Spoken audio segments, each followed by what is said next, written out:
Hey all, today let's create this amazing underwater effect in Photoshop. With the images already open in Photoshop, let's get started. I'll put the image links in description. First, let's hide the water layer and adjust the size of the model image layer.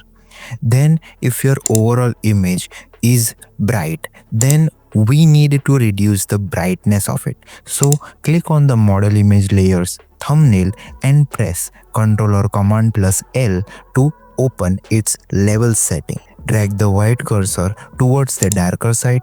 Let's keep it to 120 and press OK. Now unhide the water layer and adjust its size.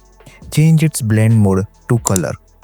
Duplicate the water layer and then change the new water layer's blend mode to hard light. Now duplicate the model image layer, put it on the top of both water layers and add a mask to it. With that mask active, go to the image and then select apply image. Make sure in the layer drop down merged is selected and in blending drop down multiply is selected. Now press OK. Now reduce the opacity of it to get the slight details back, and that's it. I know you enjoyed this, so don't forget to like the video, subscribe to the channel and share your edits with by following my socials. Links are in the description. Until next time, keep watching Haynes Graphics.